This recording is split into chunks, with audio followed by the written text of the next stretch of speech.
32 years of homicide work teaches you that the most dangerous thing in any room is not the person who is upset. It is the person who should be upset and isn't. Remember that. It becomes relevant. My name is William Stone. I am 60 years old, and I spent the better part of my adult life as a detective with the Charleston Police Department. 20 of those years in homicide, the last 12 as a senior investigator running cases that other detectives had given up on. I retired at 57, which is younger than most people expect. And the answer to why is simple. I had seen enough. 32 years is a long time to spend in the company of what human beings do to each other when they think nobody is watching. I retired with a full pension, a 3-bedroom craftsman on Rutledge Avenue in the Cannonboro neighborhood of Charleston, and the firm intention of spending my remaining energy on things that were worth it. My wife Helen has been one of those things since 1990, 34 years of marriage. She was a high school English teacher for 30 years. She retired the same year I did, which was either excellent planning or the universe deciding we had both done enough. Helen is 58 years old, and she is the kind of woman who wins arguments by quoting novels at you and is somehow never wrong. She has strong opinions about grammar, weak opinions about sports, and the specific patience of a person who spent 3 decades managing classrooms full of teenagers without losing her fundamental warmth. I have seen a great deal of human suffering in my career. None of it prepared me for what I walked into on a Wednesday afternoon in August. I had been in Columbia, South Carolina's state capital, 2 hours up I-26, for expert witness testimony in a civil litigation case. I testify a few times a year now as part of my consulting work for law firms. It pays reasonably, and it keeps the mind sharp, which at 60 is not nothing. The case was expected to run 2 days. I left on Tuesday morning, August 6th. Helen waved from the porch. I told her I'd be back Thursday. On Wednesday morning, the plaintiff's attorneys and the defense reached a settlement before I'd finished my hotel coffee. Case over. I checked out, threw my bag in the truck and got on I-26, heading southeast. I stopped at a roadside stand on Highway 17, about 20 minutes outside of Charleston, run by a man named Earl who has been selling boiled peanuts from the same spot for approximately 30 years. Helen loves boiled peanuts the way some people love fine wine, with genuine expertise and strong preferences about salting. I bought a pound of Cajun spiced and put them in the passenger seat, because I was going to walk in one day early and surprise my wife with her favorite thing, and that was a good plan. I still think it was a good plan. It is just not what happened next. I turned onto Rutledge Avenue at 2:17 in the afternoon and noticed Brandon's truck in the driveway. Brandon is my son. He is 32 years old and works in residential construction in the Charleston area. He is married to Kelly, 29, 3 years into the marriage, the kind of woman who is always a few degrees warmer on the phone than she is in person.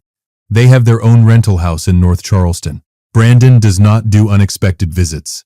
Brandon barely does scheduled ones without a reminder. So I sat in the truck for a moment. Not long. 30 seconds, maybe. Just long enough to register that something about this was off. I want to explain something about 32 years of homicide work. You develop a sensitivity to wrongness that operates below conscious thought. It is not paranoia. Paranoia is undifferentiated. This was the opposite. Extremely differentiated. Something specific was wrong. I didn't know what yet. I was about to find out. I left the boiled peanuts in the truck. Something told me they weren't going to be relevant right away. The front door was unlocked. I pushed it open and stepped into the living room. Brandon and Kelly were sitting on the couch. Here is the thing I need you to understand about what I saw, because this is the detail that cut through everything else. This is the detail I keep coming back to. They weren't watching television. They weren't on their phones. They were simply sitting, side by side, hands in their laps, in the particular stillness of two people who have already absorbed the worst of whatever news is coming and are now waiting for the next step. Brandon looked up. My son, who I raised in this house, who used to fall asleep on this couch watching football games, looked at his father walking through the front door a full day early without a single flicker of surprise.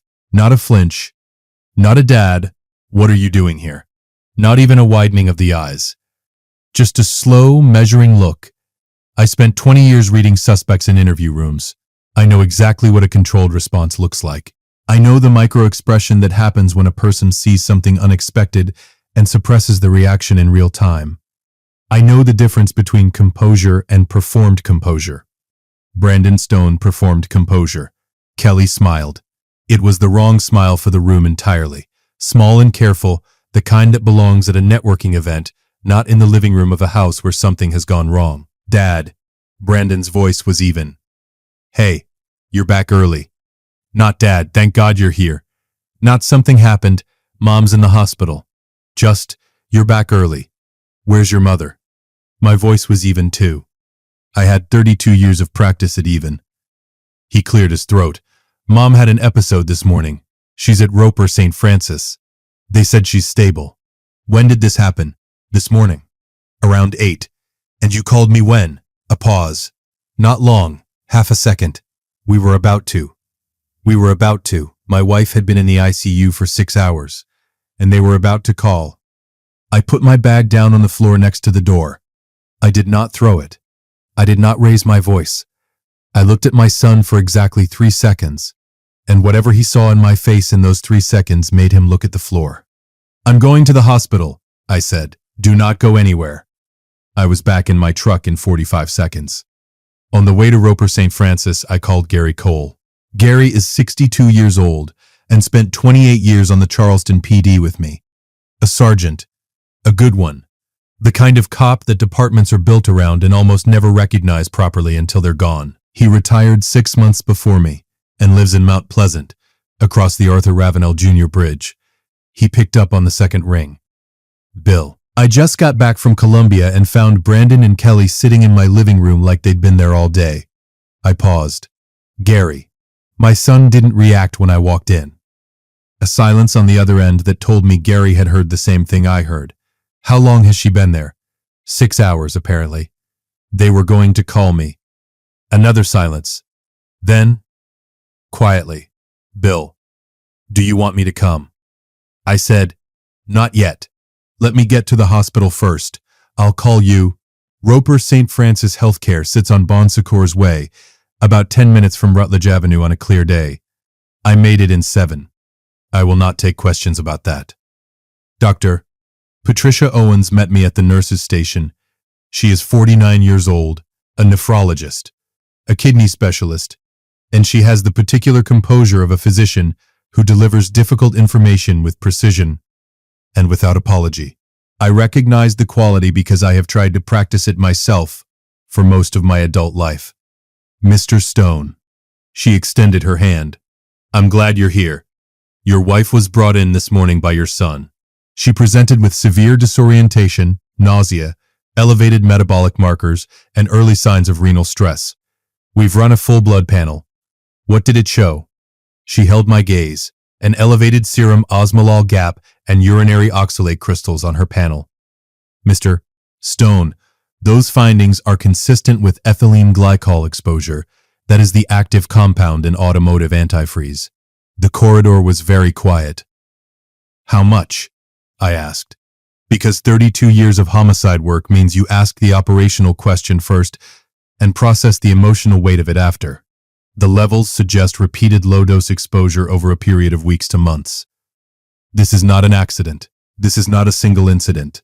A pause. We've contacted the police. Good, I said. Tell them to ask for Detective Thomas Hill in the Financial and Domestic Crimes Unit. Tell them William Stone is on his way in and that he worked homicide for 20 years. Thomas will know what that means. Dr. Owens looked at me for a moment with the expression of someone recalibrating their assessment of the conversation they were having. Your wife is receiving fomepizole. Dr. Owens held my gaze. It's the antidote for ethylene glycol poisoning. We caught it. Mr. Stone. She is going to survive this. I stood at that nurse's station and took one long, measured breath. Fomepizole 4-methylpyrazole is an alcohol dehydrogenase inhibitor. It works by blocking the enzyme that converts ethylene glycol into its toxic metabolites, glycolic acid and oxalic acid. If administered in time, it prevents the kidney damage that would otherwise follow. The earlier the treatment, the better the outcome. Helen had been in the hospital 6 hours. They had caught it. She was going to survive. I had 32 years of crime scenes in my memory. I had seen what ethylene glycol did to a body when it was not caught in time. I stood in that corridor and I was grateful, with the particular intensity of a man who knows exactly what the alternative looks like, that she was going to be all right. Then I walked to the window at the end of the corridor, pulled out my phone, and began doing what I spent 32 years learning how to do. I went back to my son's living room in my mind. The stillness, the controlled look, the wrong smile. 6 hours. We were about to call. Here is what I knew about Brandon's finances, and what I was beginning to understand about Kelly's calculation. Brandon had been gambling. Not casually, the way men of a certain age bet on football games and call it a hobby. Seriously, online sports betting, which became legal in South Carolina for mobile platforms in 2024, had done what legal gambling always does to people with poor impulse control. It had taken Brandon's rough patch and turned it into a hole. He had mentioned $67,000 in losses at a family dinner in January. In the vague, glancing way people mention numbers they are hoping will be absorbed without follow-up questions. I had noted it. I had intended to have a real conversation about it. I had not yet. Kelly had been in the house in March. She and Helen had coffee at the kitchen table. Helen does not keep secrets, which is one of the things I love most about her, and one of the things that made her vulnerable here. At some point during that visit, the conversation turned to finances, the way conversations between a mother-in-law and daughter-in-law sometimes do. Helen mentioned the life insurance policy. $800,000. Beneficiary, William. Standard coverage for a retired couple who had planned sensibly for 34 years. I had run enough homicide cases to reconstruct what happened next in Kelly's head. She heard the number, filed it, went home, and did the arithmetic. Helen dies. William collects $800,000. A grieving husband with a son in financial crisis. A son Kelly had been managing for 3 years. And how hard would it be to ask for help? How hard would it be to position a loan that never got repaid as the natural thing a father does for his child in the worst moment of his life? It was not a sophisticated plan. The most dangerous plans rarely are. They are just patient ones. Kelly had been patient from March to May. 2 full months of regular Tuesday visits, the garden project, the Tuesday morning coffee, the slow construction of routine and trust. Then she started adding ethylene glycol to Helen's morning orange juice, a small amount each time. Consistent. Cumulative. Untraceable unless someone ordered the right panel and knew what they were looking at. Brandon knew. I did not yet know how much he knew, or at what point the knowing had crossed from suspicion to silence to complicity. That was Thomas's job to establish. But I knew that Brandon knew. Because when I walked through my front door on a Wednesday afternoon and my son looked up and did not react, a man with 32 years of reading people knew immediately that the stillness in that room was not grief. It was a man who had already processed what was happening and made his peace with letting it continue. And that told me everything I needed. I walked back to the nurse's station and asked for a pen. Then I sat in a chair in that corridor and started building the list of everything I needed to do in the next 12 hours. First on the list, lock every account Brandon and Kelly had access to. They were named on a joint checking account, a family emergency fund Helen had insisted on 3 years ago when Brandon and Kelly got married. 2 clicks on my banking app. Done. Second, call Gary Cole and tell him to drive. Third, call Thomas Hill. Fourth, go see my wife. I didn't know yet how clean the evidence trail was going to be. I didn't know that Kelly had paid cash for the first 2 purchases and used a debit card for the third, because she'd run out of cash and thought the stand on Dorchester Road in North Charleston didn't have cameras. It had cameras, but that comes later. Helen was in room 412 when I walked in. I have been to hospitals more times than I can count. As a detective, as a husband, as a son sitting beside my father in his final year. I know hospital rooms the way you know any room you've spent enough time in. The particular light, the sounds the machines make, the smell of antiseptic underneath everything else. I was not prepared for my wife in a hospital bed. Helen Stone is 58 years old and has spent 30 years standing in front of rooms full of teenagers and making them care about things they were certain they didn't care about. She is the most alive person I know. Not loudly, she doesn't fill rooms with noise. She fills them with attention. She notices things. She remembers things. She has an opinion about every novel written in the English language and is correct about most of them. She looked small. That is the word. In 34 years of marriage, I have never once thought of Helen as small. I sat in the chair beside her bed and took her hand. Her fingers were cool. The monitors beeped in their steady hospital rhythm. I watched her breathe for a while, steady, real, present, and made her a promise inside my head that I did not say aloud because Helen would have told me that internal monologues are a sign of poor editing. She was alive. They had caught it. She was going to be all right. Brandon was in my living room. I sat with Helen for 40 minutes. When I walked back out to the corridor, Gary Cole was coming through the main entrance. Gary is 62 years old and has the build of a man who played linebacker in college and never fully retired from it. He walked toward me with that straight-line efficiency I had watched for 28 years and gripped my shoulder when he reached me. "How is she?" "Stable. Fomepizole is working.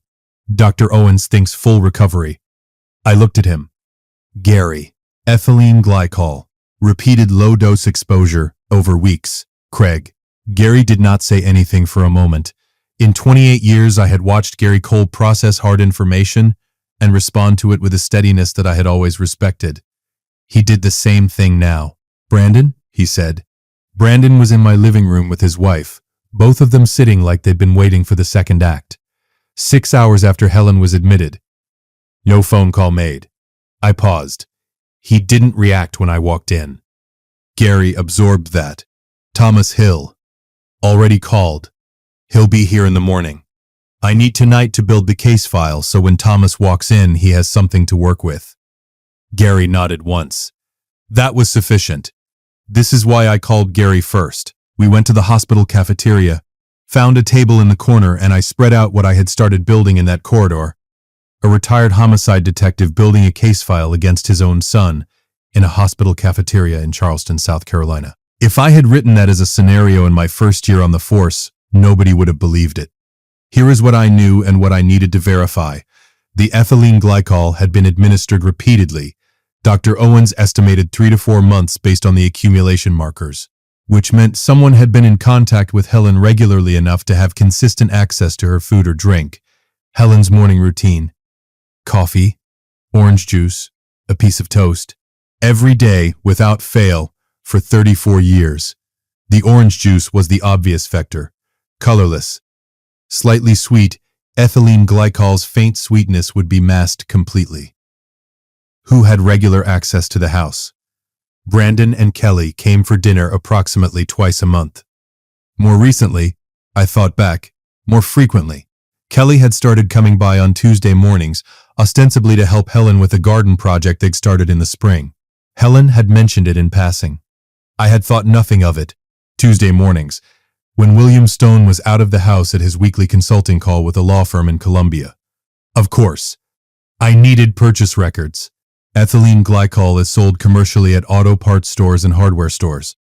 It is the primary ingredient in automotive antifreeze, not a controlled substance, available without ID, but purchasable, with a paper trail if you're not careful, and a visual trail if you don't check for cameras. I called Thomas Hill at 7:45 that evening. Thomas is 44 years old and has been with Charleston PD's Financial and Domestic Crimes Unit for 6 years. I trained him briefly 15 years ago when he was a junior detective cutting his teeth in homicide. He is methodical, patient, and has the specific quality I always looked for in young detectives. He does not assume. He follows the evidence wherever it leads, including to places that are inconvenient. Bill Stone. His voice was careful. Dr. Owens called us this afternoon. Ethylene glycol poisoning. Repeated low-dose administration. 3 to 4 months. My son and daughter-in-law were in my house when I returned. Neither of them called me during 6 hours of my wife's hospitalization. I paused. Thomas. The daughter-in-law has been coming by Tuesday mornings for the past several months. My wife drinks orange juice every morning. I need purchase records. Every auto parts and hardware store within 10 miles of their North Charleston address, going back to March. I'll have a warrant drafted tonight. There's one more thing. I told him about the joint checking account, the family emergency fund. I froze their access tonight. You should know that because they know it. When those account notifications hit their phones, their behavior changed. I want that documented. What time did you freeze it? 6:14 p.m. And you observed a behavioral change. I was in the hospital. But I know my son. He would have called. I paused. He hasn't called. The silence on Thomas's end was the silence of a detective doing the same arithmetic I had already done. Get some sleep, Bill. A pause. Final. I'll be at Roper at 8 tomorrow. I went back to Helen's room and sat with her until 11. She was in and out of a light sleep. The fomepizole treatment requires IV administration and monitoring, and the nurses checked in every 30 minutes with the efficient calm of people who know exactly what they are doing and have no interest in performing for observers. I appreciated that. Helen stirred once, around 9, and opened her eyes long enough to find my face. William. Her voice was rough from the intubation they'd done on admission. You're supposed to be in Colombia. Case settled, I said. I came home early.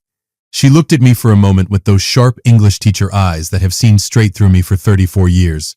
What happened? Someone made a mistake, I said. I'm working on it. She studied me a second longer. Then she closed her eyes and said, Your voice is doing that thing. What thing? The thing it does when you already know the answer and you're deciding how much to say. 34 years. She always knew. Get some sleep, I said. I'll be here when you wake up. She was asleep in 4 minutes. I sat in the chair beside her and waited. Thursday morning, August 8th.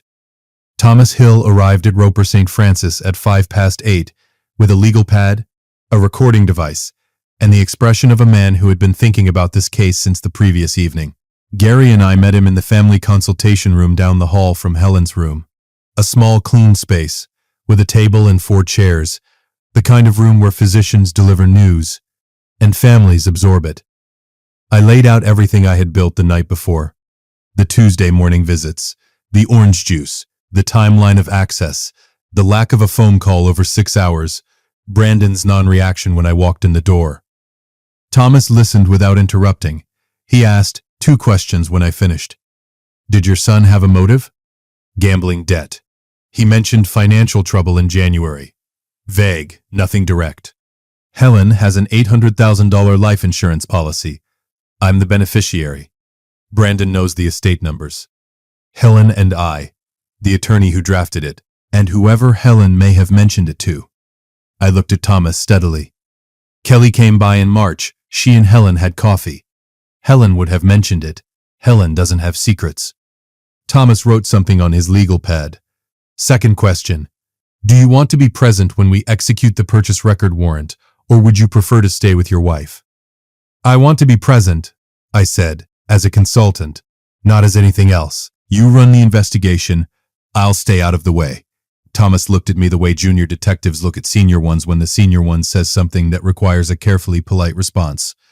Bill, this is your son. I know who it is, I said. That's why I want to be there.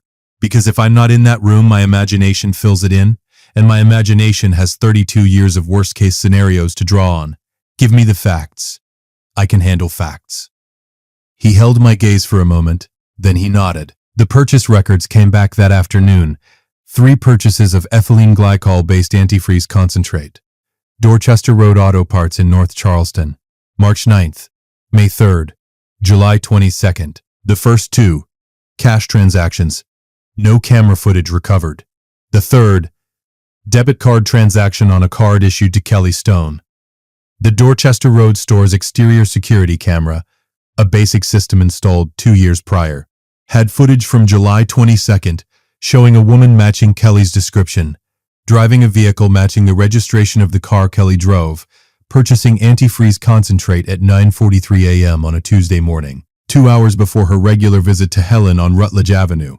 Thomas laid the footage still on the consultation table and looked at me. I looked at the image for a long time. At the woman my son had married 3 years ago, standing at a counter in an auto parts store in North Charleston, buying the thing she was going to put in my wife's orange juice. I have looked at crime scene photographs for 32 years. I have sat across interview tables from people who had done things I could barely process. I had always believed, on a professional level, that I had seen enough to be largely unmoved by the specific mechanics of cruelty. I was wrong about that. Thomas, I said. My voice was even. I had 32 years of practice. File for the warrant. If you've been listening for a while and want stories like this to keep coming, it really helps if you hit that like button and subscribe. 97% of people never do, but it's what keeps this whole thing running. So, thank you. The arrest warrant was filed with Charleston County on Sunday, August 11th.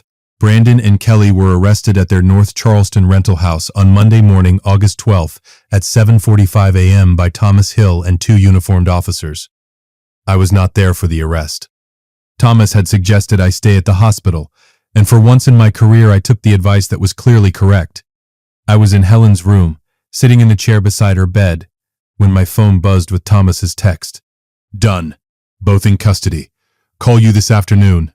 I looked at the message for a long time. Then I put the phone in my pocket and looked at my wife, who was awake and considerably more present than she had been 2 days before. The fomepizole treatment was working exactly as it should. The kidney markers were improving. And Dr. Owens had used the phrase remarkable recovery trajectory that morning in the way physicians use phrases when they actually mean them. William. Helen's voice was stronger now. Still rough at the edges, but present. You have the look. What look? The look you get when something has been resolved. You think you hide it. You don't. It's handled, I said. She studied me with those eyes. Brandon. She already knew. Helen Stone had spent 30 years teaching teenagers and 34 years married to a homicide detective. She was not naive about what quiet resolution looked like on my face. Yes, I said. She closed her eyes briefly. When she opened them, they were wet, but only briefly. Helen does not cry in front of people, including me, for extended periods. She considers it poor form. Kelly. Primarily Kelly. Brandon. I think Brandon knew more than he should have let himself know. The difference between the two matters legally. It will matter less personally. She looked at the ceiling for a moment. Then, when did you know? When I walked in the door, and your son didn't react. You knew, in the living room. I knew something was wrong in the living room, I said. I knew everything else by the time I left the hospital parking lot. She was quiet for a while. Outside, the August afternoon moved past the window, the kind of late summer light that Charleston does particularly well, warm and heavy and long. I want Thai food. She stopped. No, I want boiled peanuts. Did you stop at Earl's on the way home? There it is. They're in the truck, I said. Have been since Wednesday. William? They're fine. It's been 3 days. They're fine. She gave me the look that 34 years of marriage has made very familiar. Go get my boiled peanuts. I went and got the boiled peanuts. They were, in fact, fine. We sat together in room 412 of Roper St. Francis Healthcare on a Monday afternoon in August, my wife in a hospital bed and me in the chair beside her. And we ate boiled peanuts from Earl's stand on Highway 17 and talked about everything except what we were going to have to talk about eventually. Sometimes the ordinary things are the most important things. Sometimes a bag of boiled peanuts in a hospital room is the whole story. The trial of Brandon Stone and Kelly Stone began in South Carolina Circuit Court, Charleston County, on October 14, 2024. I want to tell you about the trial, but first I want to tell you something about the weeks between the arrest and the courtroom, because those weeks matter and they are not the kind of thing that gets described accurately in stories like this. There is a particular kind of grief that does not have a clean name. It is the grief of someone who is still alive but has been transformed by what was done to them. Helen was home from the hospital by September 3rd, nearly 4 weeks after she was admitted. Because ethylene glycol poisoning is not something the body resolves quickly even with treatment, and Dr. Owens was not a physician who discharged patients before she was satisfied with the trajectory of their recovery. Helen came home thinner, slower on the stairs, and with a kidney function that would require monitoring for the rest of her life. She also came home with the particular sharp-eyed equanimity of a woman who has read enough literature to understand that what has happened to you is not who you are. She unpacked her bag from the hospital, put on a pot of coffee, and told me the kitchen needed new curtains. I said the kitchen curtains were fine. She said they were not. I did not argue, because I have been married for 34 years, and I know how to pick battles. We did not talk about Brandon often. When we did, It was with the careful honesty that 34 years of marriage makes possible. The kind where you say the thing you actually mean rather than the thing that sounds better. He wasn't strong enough to stop it, Helen said one evening in late September. We were on the back porch, the September air finally releasing some of the August heat. Kelly found the policy, Kelly built the plan, Kelly administered it. Brandon knew. He knew, and he didn't stop it, and he didn't call you. That's accurate, I said. That's worse than if he'd done it himself. In some ways, because he made a choice, over and over, for 3 months. Every Tuesday morning he made the choice not to call his father. She was right. I had spent 32 years in homicide understanding the difference between the person who commits the act and the person who stands by while it happens. The law draws that distinction. The sentence reflects it. But Helen was right that in some of the ways that matter most, the distinction collapses. Brandon's attorney entered a guilty plea to conspiracy to commit murder and criminal domestic violence 3 weeks before the trial was scheduled. The plea reduced his exposure. He received 12 years under South Carolina Code Section 16329, which governs attempted murder with the possibility of parole after 8. His attorney argued, with some accuracy, that Brandon had been a secondary participant who had not directly administered the poison. The judge acknowledged that argument in the sentencing. Kelly went to trial. Kelly Stone's trial lasted 9 days. The prosecution presented the debit card transaction, the security footage from Dorchester Road Auto Parts, Dr. Owens's toxicology testimony. The timeline of Tuesday morning visits cross-referenced with Helen's symptom progression, and the records of Kelly's internet searches, conducted on her personal phone, for ethylene glycol dosage information and life insurance payout timelines. Those searches began in March 2024, 2 days after her coffee visit with Helen, during which Helen had mentioned the insurance policy. The jury deliberated for 6 hours. Guilty. Attempted murder under South Carolina Code Section 16329. Criminal conspiracy. Kelly Stone was sentenced to 22 years, the upper range of the sentencing guidelines for premeditated attempted murder with financial motive. The judge cited the deliberate nature of the planning, the extended duration of the poisoning, and the particular cruelty of targeting a woman who had welcomed Kelly into her family with genuine warmth. I was in the courtroom when the verdict was read. Helen was beside me. She had insisted on being there, and I had not argued because Helen Stone does not respond well to being protected from things she has decided she is entitled to witness.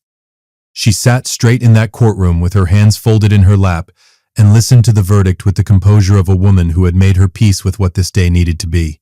When it was over, she stood, smoothed her jacket, and said, "I'd like to go home now." So we went home. Now I want to talk to you about something that is not about my story specifically, because what happened to Helen happened to a woman who had the particular good fortune of being married to a retired homicide detective who came home one day early. Most people do not have that fortune. Most people do not recognize what they are seeing when someone they love begins to decline unexpectedly. I want to change that, at least for the people listening to this. Ethylene glycol poisoning is unfortunately not rare in domestic abuse cases. It is the active compound in automotive antifreeze, available at any auto parts store, colorless, with a faint sweetness that is easily masked in beverages. When administered in small repeated doses over time, it causes progressive kidney damage, metabolic acidosis, and neurological symptoms that are frequently misdiagnosed as other conditions. Chronic fatigue, gastrointestinal illness, unexplained weight loss. The clinical markers that identify it, an elevated serum osmolol gap and urinary oxalate crystals in blood and urine panels, are not part of a standard metabolic workup. They have to be ordered deliberately, which means a physician has to consider the possibility of poisoning before the test is run. If someone you love is experiencing unexplained decline, progressive nausea, disorientation, fatigue that doesn't respond to rest, kidney function changes, and the cause cannot be identified, you are entitled to ask their physician directly about toxic exposure. You are entitled to ask for a full metabolic panel that includes osmolol gap. You are entitled to ask whether poisoning has been considered and ruled out. These are not paranoid questions. They are reasonable medical questions. A good physician will not be offended by them. The second thing I want to say is about behavior. 32 years of homicide work taught me one consistent truth about people who have done something wrong and are waiting to be found out. They manage themselves. They do not react.